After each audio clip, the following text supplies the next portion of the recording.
What if doing absolutely nothing could turn to the happiest day you didn't plan for? Hello everyone, and I hope you're having a great day.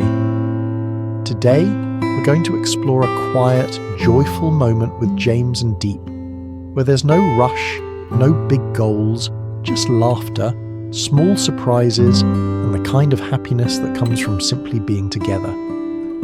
If you enjoy stories like this, don't forget to subscribe so you won't miss the next videos coming your way. Morning arrives softly, without alarms or urgency. The light slips through the thin curtains and spreads across the small room like it's taking its time. James is already awake, not because he has to be, but because his body has learned this rhythm. He moves quietly, careful not to wake Diep, who is curled on her side, hair messy, breathing slow and deep. He steps into the kitchen, barefoot on the cool floor, and starts the coffee. Nothing fancy, just the familiar routine he's grown to enjoy. Water, grounds, the gentle sound of it brewing. Outside, the village is waking up too. A motorbike passes somewhere in the distance. A dog barks once, then goes quiet again. James leans against the counter and waits. He doesn't check his phone. He doesn't rush. This morning doesn't need to be optimised. When the coffee is ready, the smell drifts back into the room. Diep stirs. She doesn't open her eyes right away. Instead, she pulls the blanket up a little higher and smiles faintly as if she already knows. "Are you trying to wake me up with coffee again?" she murmurs. James laughs softly. It works every time. She finally sits up, squinting at him. "You're dangerous." "That's what I've been told," he says, handing her the mug. She takes it with both hands, warming her fingers, and takes a careful sip. "Okay," she says after a beat. "I forgive you." They sit together at the small table, still half asleep, saying very little. The silence isn't awkward. It's full, the kind that doesn't ask for anything. After a while, Diep looks up at him. "So," she says, stretching, "what's the plan today?" James tilts his head, pretending to think hard. "I was thinking, we do something completely useless." She raises an eyebrow. "You mean like yesterday?" "No," he says. "Even more useless." That gets a laugh out of her. A real one. "Define useless," he shrugs. "No goals, no productivity, no pretending we're doing something important." Diep leans back in her chair, considering this. "That sounds suspiciously like a trap." "Maybe," he says, "but a fun one." She watches him for a moment, then nods. "All right, I'm in. But if this ends with me getting sunburned or lost, I'm blaming you." "Fair." They get dressed slowly, not in a hurry to leave. When they step outside, the air is warm but gentle. The sky's clear, that pale blue that makes everything feel possible without being overwhelming. "Let's go to the market," James says suddenly. "The market?" Diep asks. "That's your idea of useless?" "Absolutely," he replies. It's perfect. The local market is already busy when they arrive. Vendors call out prices. People weave past each other with baskets and bags. The smell of fruit, spices, and cooked food fills the air. Diep's energy shifts the moment they step in. She becomes more animated, pointing things out, stopping suddenly, changing direction without warning. "Look at these," she says, holding up a handful of small oranges. "They're tiny." James squints at them. "Are you sure they're not just normal?" She glares at him. "You have no appreciation for scale." They move from stall to stall, buying things they don't need and forgetting half of what they plan to get. Diep tries to bargain, her tone polite but uncertain. The vendor smiles and shakes her head. James leans in. "You're too nice." "I'm respectful," Diep whispers back. "Same thing here," he says. At one stall, an older woman looks at James and starts talking rapidly. He freezes, nodding politely, clearly not understanding a word. Diep watches for a second, then bursts out laughing. "What?" he asks. "She thinks you're from around here," Diep says between laughs. "She's asking which family you belong to." James blinks. "What?" The woman pats his arm affectionately, clearly pleased. James smiles awkwardly, glancing at Diep for help. "She says you have the face of someone who belongs here," Diep translates, still smiling. James exhales. That's unexpectedly comforting. They walk away, still laughing, and James shakes his head. I've officially been adopted by the market. Congratulations, Diep says. You didn't even have to try. They end up buying vegetables, some noodles, and a few things neither of them can name. By the time they leave, their bags are heavier and their steps slower. Back home, they set everything out on the counter. So, Diep says, rolling up her sleeves, what are we cooking? James looks at the ingredients, then at her. Honestly, I have no idea. She stares at him. You dragged me to the market without a plan? That's the spirit of the day, he says. She sighs dramatically. This is how kitchens burn down. They start anyway, chopping, washing, guessing. James drops something on the floor. Diep laughs so hard she has to lean against the counter. 5-second rule, he says, reaching for it. No, she says, still laughing. Absolutely not. At some point, something burns slightly. Smoke fills the kitchen for a moment. Diep waves a towel.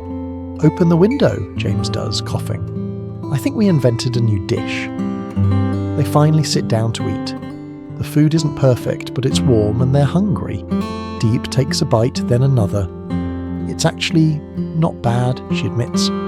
James raises his glass to accidental success.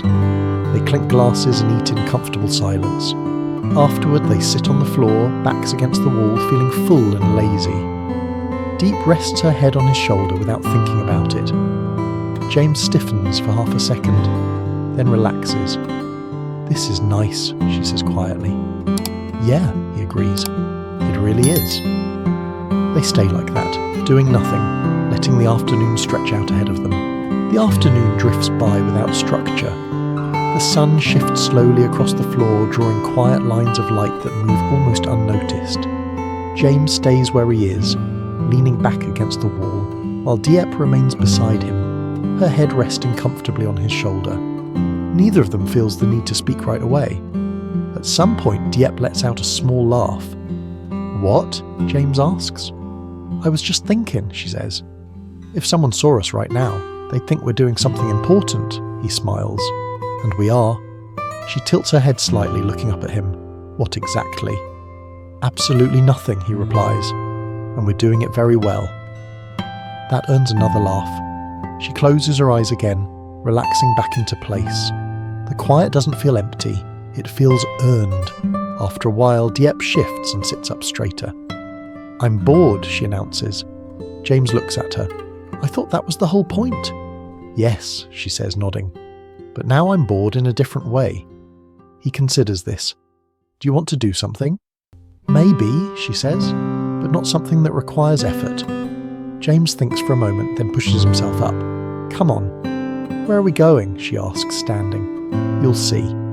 They step outside again, the heat softer now than it was in the morning.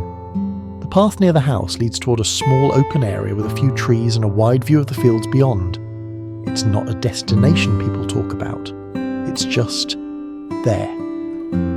James drops down onto the grass without hesitation. Diep hesitates for half a second, then follows, sitting beside him. You brought me here to sit, she asks. Exactly. She looks around. You really committed to the useless theme, he grins. I don't do things halfway. They lie back, staring up at the sky. A few clouds drift lazily, their shapes changing too slowly to notice unless you're really paying attention. Diep points. That one looks like a fish, James squints. That's not a fish. It is if you want it to be, he shrugs. Then that one is a confused chicken, she laughs. Why is it confused? Because it doesn't know what it's doing in the sky. That's fair, she says. They fall into a rhythm of pointing things out, making up stories that don't go anywhere. It's childish, and neither of them cares. Eventually, Diep grows quiet. James glances over at her. Her expression has softened, her eyes thoughtful.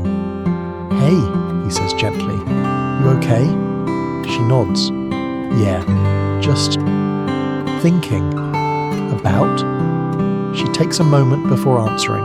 I used to feel like days had to mean something. Like if I didn't achieve anything, I'd wasted them. James stays quiet, letting her finish.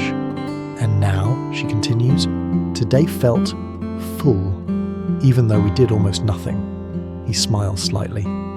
Maybe that's the point. She looks at him. You're surprisingly wise for someone who burned lunch.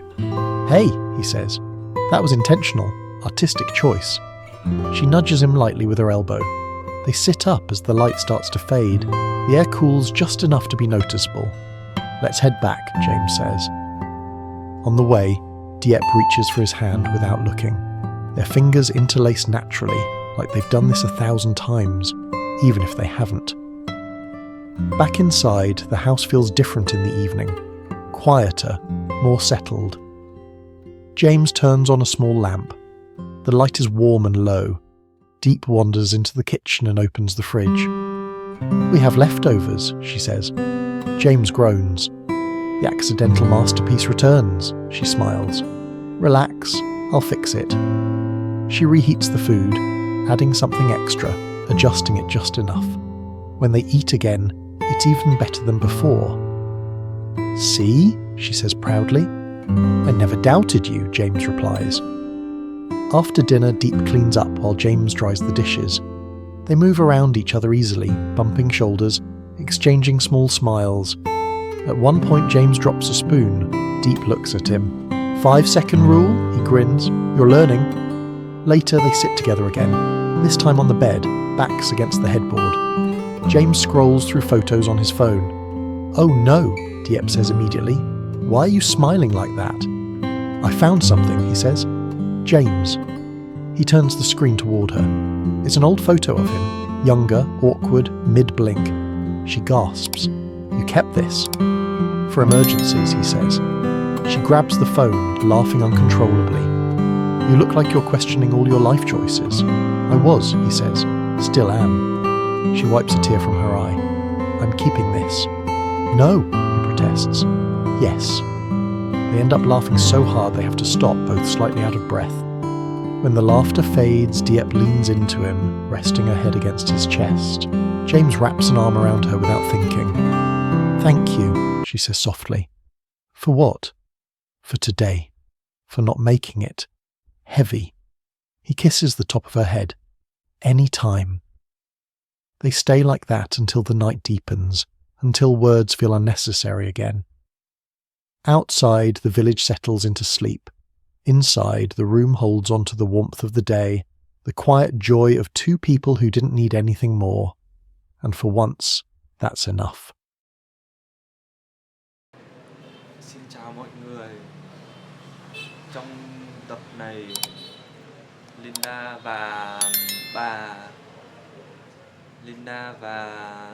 theo bà và cậu cháu ra nương mía. Dưới nắng sớm, bà vừa chặt mía vừa kể chuyện ngày xưa. Dậy chặt 3 hoặc 4 khúc cho đẹp để bán được giá. Đồng mía cao dần, 45 đồng trở thành hy vọng cho phiên chợ.